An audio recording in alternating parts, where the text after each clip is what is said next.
Time now for sports on 104.7 The Cave. Here's Ned Reynolds. Mike, the intern, Ned Reynolds, back in the studio on a Tuesday morning. So, second time this season, it's funny, after Chiefs lose a game, I'm like, no, I'm not watching any football. I didn't watch football last night. I don't even want to talk about it until probably Wednesday or Thursday, I think, is when I'll be fresh enough. So I'll let you be the one to talk about what's going on with the Chiefs camp right now. Oh, come on, it's only 2 losses. Hey, 2 losses too many, my man. I remember the days when they had 12 and 13 Bro, I was losses. there too. I know. I was there. The fact of the matter remains, this is mild compared to anything. And come on, they lost to a really good football team. Doesn't matter. Still a loss, bro. Well, you look at an L in any way you can. But actually, Andy Reid was pretty positive yesterday in his news conference. He said he really appreciated the way the Chiefs played. You give credit to Buffalo. They are a very good football team. Maybe, well, we'll see what happens in February. Maybe among the best. These teams may play again. They would if they were in the playoffs and got down to a championship round. But over and above that, the Chiefs did not play badly. I thought their defense was very aggressive, hit very hard, maybe a little overly aggressive getting into the backfield because Devin Singletary had a very big night rushing, and he was able to rush past, which is the over pursuit. And yes, it can work, but there are times when it doesn't work. And when you have a good running back like a Singletary, that can have paybacks to it. But over and above that, Willie Gay will be back. The Chiefs are playing the 49ers this Sunday, and Willie Gay will be back. His suspension is over, and as mentioned, Andy Reid was generally pleased with what happened. Kansas City didn't appear to have any significant injuries. That injury report, though, isn't official until a little bit later on this week. So we'll see whatever occurs. Justin Reed did have an ankle problem, had to have it taped up, and he got back into the ball game. He got back out real quick. So you have to think that everything is probably in pretty good shape. This game and this one on Sunday, Mike, this is one I classify as a trap game. And the reason I classify it is that San Francisco is a good football team, but the Chiefs are coming off really a tough emotional battle with Buffalo that they let get away. Emotions are going to play a big part. The 49ers lost a game that they should have won. They lost to the Atlanta Falcons 28-14. San Francisco is not as good as Kansas City, but in pro football, anything can happen. Garoppolo can get hot. The receiving corps can get hot. This is a team. Kyle Shanahan has himself a pretty fair football team out there, so this coming Sunday is going to be a big test. I'm really looking forward to getting back Willie Gay Jr., but I think Harris has stepped up huge. Well, and here's the other thing. This is what makes me livid, is why in the hell you're watching Harris do all this stuff this year.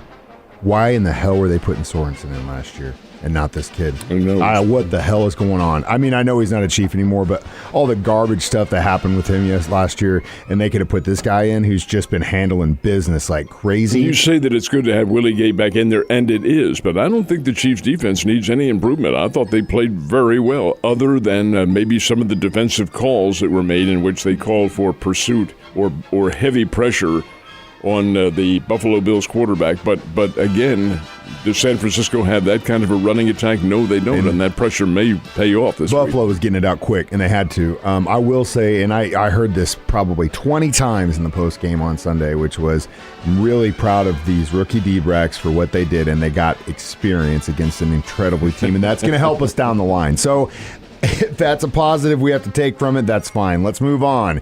Let's talk about FCS. Who is number one? I can tell you it's not MSU. No, nor is it North Dakota State, which is the 9-time national champions, and who knows, maybe again. It is a team that was down here to help the Bears open up their Missouri Valley Conference season. South Dakota State, the Jackrabbits from Brookings. They are the number one team. They're unbeaten other than their opening game, which they lost 7-3 to Iowa. A game in which there were no touchdowns scored. That's how good the South Dakota State defense is. But now the Iowa fans will say they're not good at all. Iowa doesn't have any offense, and that is right. The Hawkeyes do not. But over and above all of that, South Dakota State has a very good football team. Gronowski, their quarterback, is a fine player. Anyway, South Dakota State is number one. Number two, interestingly enough, is Montana State. And then Sacramento State, that nobody's ever heard of before, is number 3, and they are really good. The 9-time national champs, the Bison, are number 4. The Bears are not mentioned, of course, in the top 25, nor should they be. They've lost 3 in a row, played Northern Iowa, and this is a really big game for Missouri State. Are they out of the playoffs? Well, if you had a seesaw, I would say 70% would say, yeah, they're out of the playoffs. But there's still a flickering chance were they to win out their final 5 games. But it better start this Saturday up at the Unidome in Cedar Falls. The Bears are better than Northern Iowa. Northern Iowa's down. Missouri State can win this game, but they're going to have to play solid football to do it. Yeah, and they're going to have to play solid football from here on out to do it. Last but not least, the big-time schools. Any shakeups in the top 10? Not really. Slightly, but not huge. The Dogs, the Junkyard still Dogs. numero uno. That's Georgia, number 1. Ohio State, number 2. Then you follow Tennessee, Michigan, Clemson. And that's pretty much the top 5 football teams right there, and they're the teams that have been in the top 5. Now, we are seeing a bit of a shakeup, though. As we mentioned yesterday, Syracuse is getting back into the swing of things. The Fighting Illini, Illinois, playing very well. Illinois has had a number of down years, so has Syracuse for that matter, and they are coming back. Utah out in Salt Lake City, which is the Pac-12 team, they are playing well.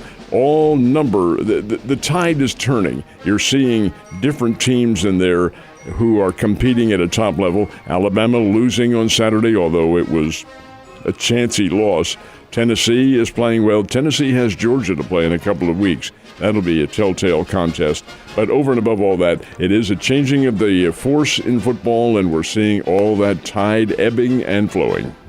I forgot to ask you yesterday because I was so down in the dumps, but how'd you do over the weekend? What do we have in the next segment coming up? All right. American League Championship Series. I can't believe we're talking about baseball and it's 26 degrees outside, but we are.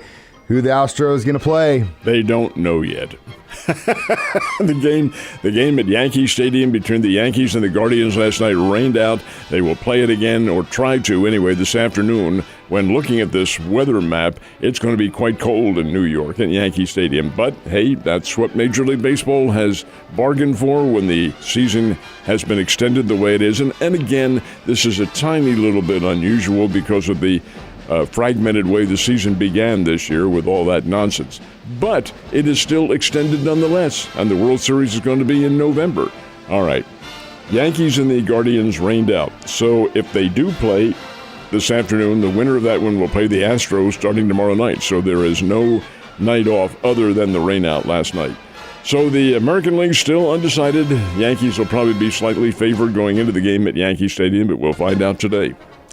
It's been pretty exciting for people on the East and West Coast for the most part. The National League begins tonight out at Petco Park in San Diego versus Philadelphia. And just looking at this weather, it's going to be ultra warm out there. So I think maybe I'm aboard the plane to fly out there and report on that game.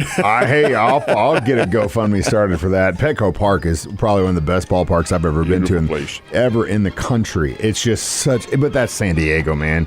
And that's why you got to be a millionaire to afford to live there. What's really interesting about that ballpark, they took an industrial area and carved that baseball stadium out of it using part of a big factory building as the upper deck in left field. I love that concept. It's such that downtown San Diego is just so cool. It's wide open. You're right there on the ocean. The breeze is always blowing. Don't get me reminded about it. I hate California. I love San Diego. All right. First college basketball teams rankings are out. It's not too early, is it, Ned? No, because the season is just a couple of weeks away, and they'll be having exhibition games. Matter of fact, Missouri State is having, for their teams, the Bears and the Lady Bears, open houses for fans starting tonight and tomorrow night as well. And then their basketball media days are coming up on Thursday, so we're not too very far away from the exhibition season. All right, the first of the major college rankings. This is the preseason poll by the Associated Press. And who is number one? How about the Powder Blue from North Carolina, the Tar Heels? They get the number one pick, and North Carolina is back. Hubert Davis is their second-year coach now, has done a terrific job in remolding that team. They're number one. Number two is Gonzaga, even though their big kid has gone to the pros, and he's not going to play this year. That's a real shame. They had this great big 7'2" kid with a huge wingspan, and he hurt his ankle in a pickup game. So he's out for the year. Stupid kids. Gonzaga is number 2. The Houston Cougars, here they are coming back and playing very well under Coach Sampson. They're number 3. Kentucky 4, Kansas 5, Baylor 6. And then you have the Duke Blue Devils, number 7, under their new coach, John Shire, UCLA, Creighton, and the Arkansas Razorbacks are number 10, Eric Musselman. They may not be number 10 very long. They're a really, really good team. And Musselman, who's a very fine young coach, is taking over. This will be his 3rd year down there and has made them a very viable candidate. Yeah, they have been. They've had some great seasons recently. Speaking of which, last night I was like, Chargers are just going to beat up on the Broncos, and then I woke up this morning, I saw that score, and I was like, what in the hell happened? Speaking of San Diego, or $30 now. Oh, man, I'm putting it in the jar. L.A., I just can't believe it went to overtime. It did, and the Chargers win the game on a Dustin Hopkins field goal, and 19-16. Denver got tough. Denver started playing some good football. Denver is just not a great team, but they are pretty good. If they could ever get an offense going, they would be really good. But indeed, the don't look now, but the Chargers have the same record as the Chiefs. They're 4-2, and they'll get ready to play again later on this season. God, we got that win against them. That helps. That's a tiebreaker. But over and above all of that, the Chargers do get the win. Los Angeles has an up-and-down team. Herbert can run a pretty good offensive attack, but then again, you can stop them as well, as I think the Chiefs will. But again, it is a win, 4-2, and the race in the AFC West has a long way to go. We do. We're not even to the halfway point of the week, but we're getting close to the halfway point of the season, my man. Ned, have a great day.